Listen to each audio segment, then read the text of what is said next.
Elle est toujours d'une humeur égale. Je dis ça parce qu'il y a quelque chose d'essentiel.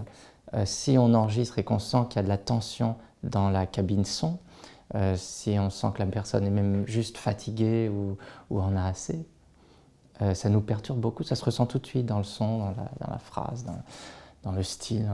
L'une des choses que je préfère avec toi, c'est ça, c'est de se sentir porté par quelqu'un qui est tout content d'être là, qui a vraiment du désir et qui le fait savoir.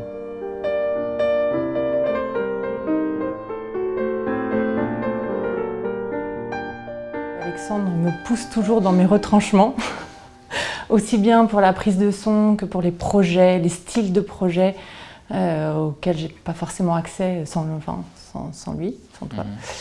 Et puis le souci du détail, l'exigence, une très très très grande exigence pour tout, le moindre ornement par exemple en musique baroque ou bien même dans le son, dans le choix du mixage, dans le dosage de la reverb. Que je suis infernal. En fait. Non, mais toujours à juste titre, avec une écoute tellement pointilleuse que voilà, ça fait toujours grimper vers le haut. Je crois que je suis quand même de plus en plus difficile.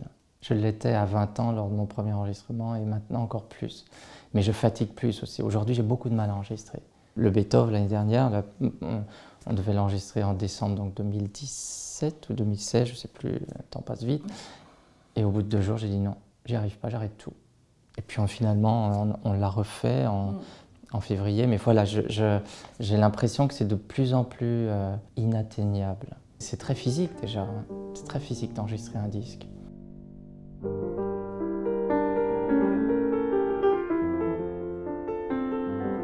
C'est un défaut qu'ont les jeunes pianistes, enfin ceux qui font leur premier disque, que j'ai eu quand j'ai fait mon tout premier disque, qui n'est jamais sorti d'ailleurs, heureusement, c'est de mettre le meilleur bout de chaque meilleure prise en fait, et d'assembler tout ça, et ça refroidit le tout. Aussi avec le temps, on apprend, mais ça je l'ai appris très vite, c'est que plus on fait de montage, plus c'est froid. Et plus on veut retirer les petites choses, les petites imperfections, et plus c'est inhumain finalement. Voilà. Il faut laisser les choses, il faut laisser les fausses notes. C'est dur de laisser les fausses notes. Parfois, c'est pas une fausse note, mais vous savez, parfois on joue une note et puis on a juste effleuré la note d'à côté et le feutre a effleuré lui-même l'accord. Donc on n'entend pas vraiment 2 notes ensemble, mais on entend une note qui n'est, on va dire, pas propre. Et ça, je trouve ça intéressant. Et l'auditeur ne s'en rend même pas compte, mais ça crée quelque chose de plus humain. Il faut aller gratter du côté de l'humain, il faut rajouter de l'humain. Le disque, au final, est toujours plus froid que ce à quoi on s'attendait. Parce que Alexandre, c'est la personne la plus douée que je connaisse pour monter un programme de disque, le concevoir à l'avance et puis savoir à quels endroits il va y avoir des choses qui vont justement nous surprendre un peu, ou à quel moment on va se reposer, mais tout ça dans une vision d'ensemble du disque. Justement, quand il y a des grosses choses, des gros accents, il faut toujours le penser, non, bon, évidemment en fonction du morceau, mais aussi en fonction du disque, parce qu'on ne va pas pouvoir mettre par exemple des gros accents de surprise ou des gros contrastes de nuances d'un coup à chaque morceau. C'est pareil parce que dans la totalité du disque, ça devient récurrent et moins intéressant. Donc ça aussi, tu me l'as appris, à faire attention à ces choses-là. Je pense mes disques comme une arche. Et aujourd'hui, on écoute les disques par bout de 3 minutes, voire de 10 secondes. Alors c'est compliqué, mais ça, je ne peux pas m'arracher à ce désir-là de faire des disques qui s'écoutent de la première à la dernière note.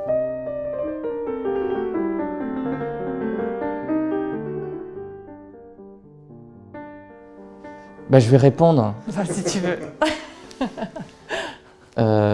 C'est beaucoup plus que ça. Un directeur artistique, c'est quelqu'un qui vous dirige, mais pour bien enregistrer, il faut se sentir bien. Donc il ne faut pas être trop dirigé. Puis quand on est artiste, on n'aime pas trop les conseils, les directives. Donc un bon directeur artistique, c'est aussi quelqu'un qui sait parler à un artiste. Un artiste, c'est fragile. On peut pleurer pendant un enregistrement, on peut se dire « mon Dieu, mais là j'y arrive plus du tout ». Enfin, c'est même pas « on peut », moi c'est à chaque enregistrement. Il y a toujours un moment où je dis « mais j'arrête tout, là j'ai plus du tout l'envie de continuer, même d'être interprète ». Pour répondre à votre question, oui, c'est un psy, mais c'est aussi C'est compliqué parce que Cécile est devenue comme un membre de ma famille. On a tellement travaillé ensemble. Cécile a été là dans des moments très forts de ma vie. Il y a quand même une relation très intime qui s'instaure, même entre un directeur artistique et un artiste qui ne se connaissent quasiment pas. Dès le premier jour, là, il y a quelque chose d'intime, de très intime qui se crée, un lien très fort. Je suis une espèce de miroir parlant en fait. Le rôle, c'est effectivement effectivement d'être que le musicien soit à l'aise et puis de comprendre ce qu'il veut dire musicalement pour l'aider à le dire et puis comprendre surtout en fait la personne pour l'accompagner. Voilà, effectivement, c'est ne pas imposer, enfin ne rien imposer, mais je ne sais pas imposer des choses de toute façon. J'ai pas d'idée préconçue en général. J'arrive et on me donne quelque chose, je le reçois, j'essaie de comprendre, de voir les petites choses qu'on peut améliorer parce qu'il y a des petites choses que je comprends pas. Et puis voilà, le faire au mieux. Et je pense que plus on vieillit dans ce métier, moins on en dit, effectivement. Je voudrais ajouter une chose, c'est qu'il y a une troisième personne qui rentre. C'est un trio en fait, c'est l'accordeur. Oui. Surtout Michael Barguès qui a fait tous mes derniers disques, qui est un grand ami aussi de Cécile. Un rôle capital. Hein. Et donc j'ai l'impression que quand j'enregistre un disque, c'est vraiment en trio. L'accordeur, c'est quelqu'un qui aussi doit comprendre l'artiste, parce que nous, on arrive devant un piano, ça va pas, et on va dire mais non, là ça va pas, mais on ne sait pas pourquoi. Et c'est très difficile aussi pour l'accordeur de comprendre. Alors on va nous dire des mots très bizarres, c'est cotonneux, là c'est trop brillant, mais c'est trop brillant, ça veut dire quoi? Ça veut dire 1000 choses. Et lui va devoir traduire. Et un accordeur, du niveau de sensibilité de Michael, c'est quelqu'un qui va accorder tout en fait. Hein. Les personnes, mais le piano, comment sonner dans cet espace. L'acoustique est essentielle dans le résultat d'un enregistrement. Le lieu, parfois, le propriétaire du lieu vient nous dire mais il y a quelque chose qui ne va pas. Alors là, ça détruit tout. Moi, personne ne rentre dans un de mes enregistrements. Il y a Cécile Michael et personne d'autre. Personne.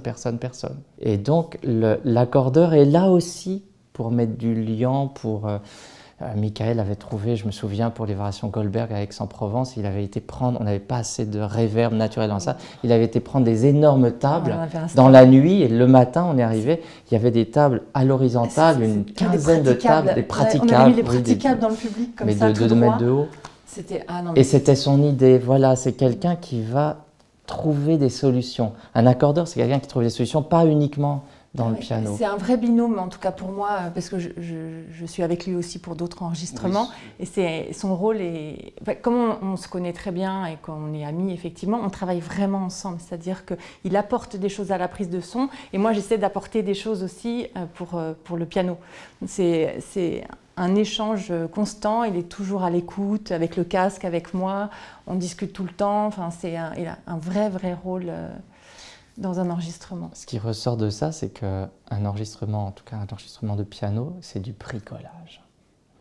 Et on est 3, souvent dans des lieux qui ne sont pas faits pour enregistrer, qui ne sont pas des salles de concert, qui sont compliquées, il fait froid, il y a des bruits d'eau, d'électricité, je ne sais pas, quelqu'un qui claque une porte derrière.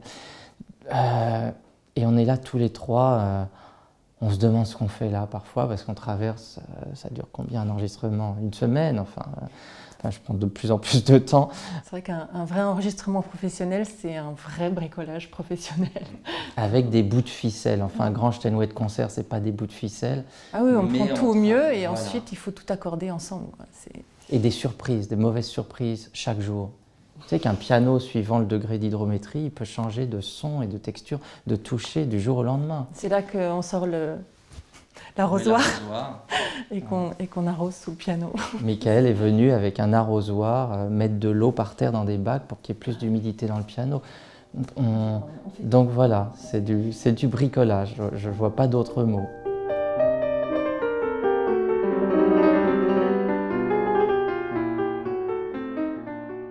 Lully, je l'ai rencontré par des films. Mais oui, par des films, par ses œuvres pour orchestre, par le théâtre aussi. C'est pas un compositeur qui a écrit pour le clavecin, donc là il s'agit de transcription. Couperin, comme Rameau, c'est Marcel Méguel, l'enregistrement de Marcel Méguel. J'ai été amené à la musique baroque, principalement par une pianiste qui avait enregistré cette musique dans les années 40, avec un style par rapport aux interprètes de la musique baroque aujourd'hui, c'est un style approximatif, je pense aux ornements, aux notes inégales, etc. Mais un esprit tellement baroque, une évidence dans le jeu que, à mon sens, inégalée. Et ce sont les interprètes au clavecin qui m'ont mis sur la voie, qui m'ont donné des idées aussi, parce que dans l'œuvre de Rameau, par exemple, il y a beaucoup de liberté. Vous prenez 2 disques de 2 clavecinistes différents, un écart considérable entre leur choix de tempo, de style même, de phrasé, de choix des ornements. C'est peut-être ce qu'ils m'ont le plus appris, les clavecinistes, la liberté de jeu. Ils prennent beaucoup plus de liberté quand ils jouent au Rameau ou Couperin que nous, on en prend quand on joue Chopin ou Liszt.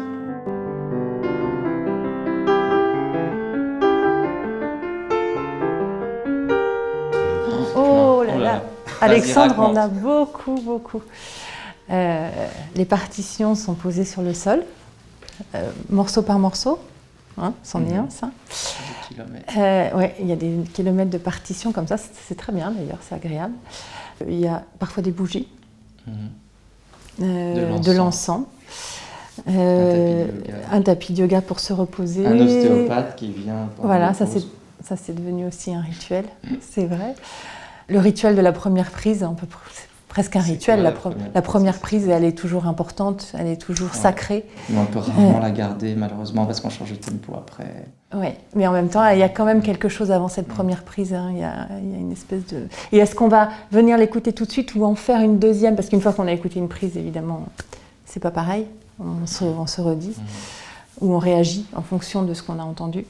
Donc il y a quand même une espèce de rite autour de la première prise, il y a quelque chose. Alors toi, ton rituel, c'est amener du chocolat. Oui, c'est vrai que oui. J'en emmène moins parce que depuis un moment, toi, ça peut te faire mal au ventre. Alors du coup, manger du chocolat devant toi avec Michael, il faut qu'on le mange en secret, ça c'est pas sympa. Le chocolat, j'en mange 20 d'un coup, donc il faut enregistrer du Beethoven, du Rameau. Ça c'est aussi un petit rituel, oui.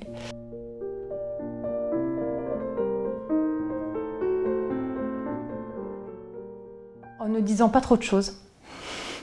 Parce que si on commence à détailler en disant là, cette note-là, il y avait un faux accent, là, le geste était un peu coupé à cet endroit-là, la nuance ici n'était pas tout à fait correcte par rapport à la partition. Si on commence à faire plein de petits détails, on n'est plus dans ce qu'on raconte, on n'est plus dans la musique, on n'est plus justement dans l'interprétation, ce qui va nous parler ensuite au plus profond. Ne pas trop en dire, avoir déjà des prises où le musicien a pu s'exprimer sans a priori, sans essayer de faire des choses ou répondre à des attentes, juste raconter ce qu'il avait à dire. Ensuite, après, une fois qu'on a des prises comme ça qui racontent des choses, on va essayer d'éviter des petits écueils à droite à gauche pour essayer d'aller plus loin dans l'interprétation ou plus loin dans la réalisation.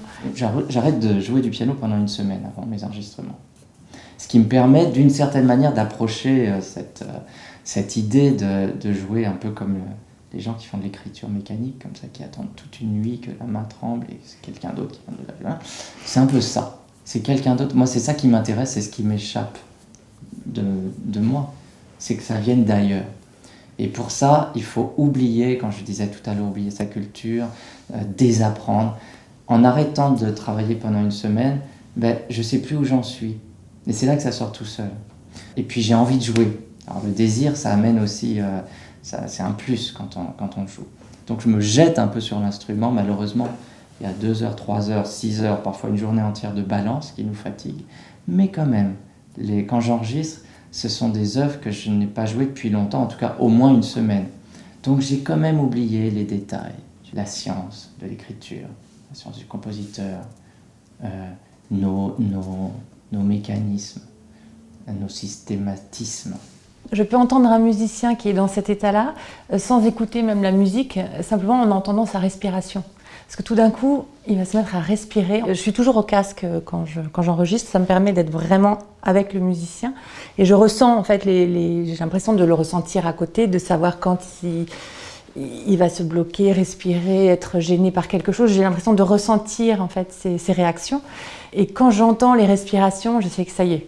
Là, il est en train de dire ce qu'il a à dire, qu'importe le musicien. Je trouve que en général, c'est toujours flagrant et c'est toujours des prises qui ont quelque chose de bien.